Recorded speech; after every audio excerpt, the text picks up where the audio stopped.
Hey everyone, welcome back to the channel. I'm Colton. In today's video, I want to talk about what I've sort of seen to be the biggest thing holding new photographers back from growing in photography. So let's get into it.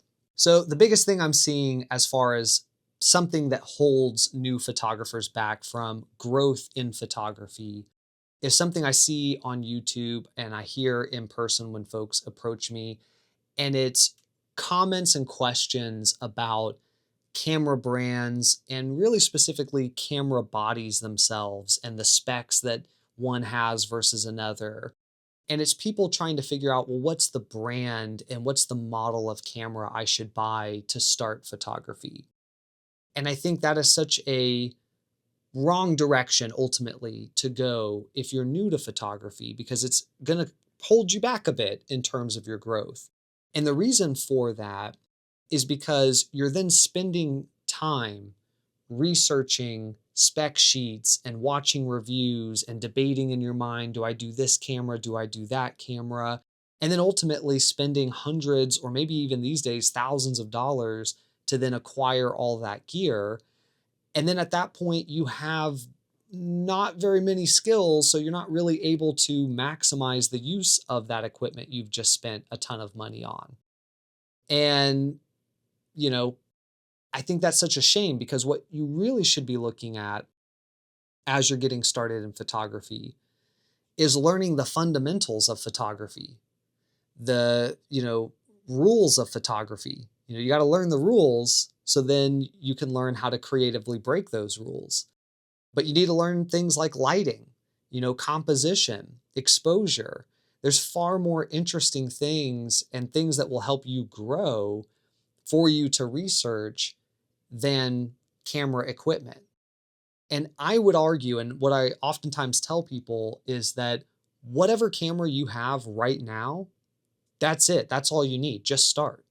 You don't need to go buy a mirrorless camera or do all this research. And I don't care if you have a mirrorless camera, if you have a 10-year-old DSLR, if you have a point and shoot or a cell phone or some instant, Polaroid camera, whatever you have, the fundamentals of photography stay the same. It doesn't matter.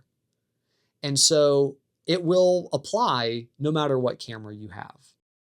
And there's something actually valuable in starting out with something that is very limited, because it helps you to understand those limitations and learn the principles of photography, and then have to work outside or around the limitations of that camera. That makes you think way more creatively. If your camera is not quite good at taking a certain shot that you have in your mind, you've got to figure out, well, how do I still get that shot even though my camera might be a bit limited? And that's going to give you a skill set that just having a great camera to start with isn't going to provide you. You're relying too heavily on the tool rather than what's most important, which is here, the human element, the ability to work and problem solve and figure out solutions. And that comes with having something that is a bit limited.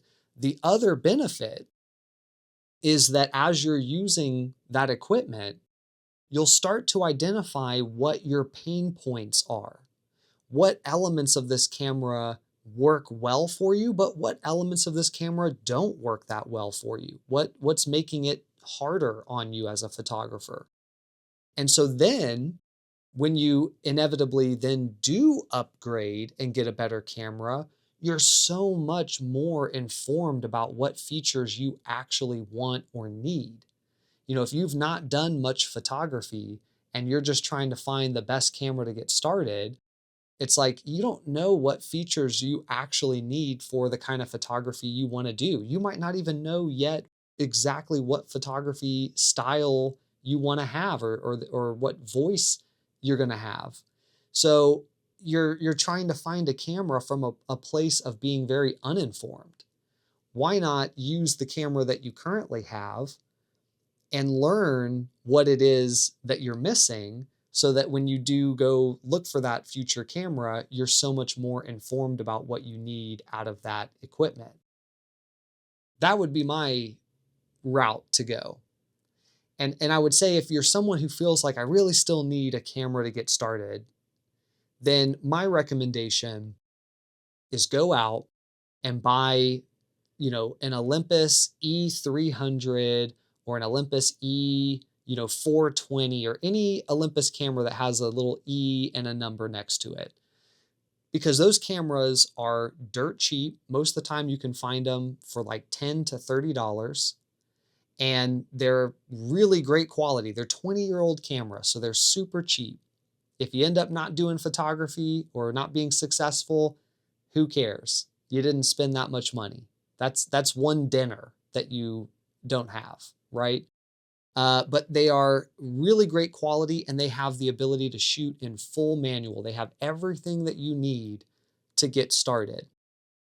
So you'll be able to shoot fully manual. You'll be able to do flash photography if you want to do it. All of those things will be easy to do. Then, as you use that camera, you'll have to think creatively. You'll have to problem solve as you're using it. And on top of that, you'll identify, well, what do I feel like I'm missing from this camera? And so then, of course, you'll be much more informed once you're ready to actually get a much better camera at that point.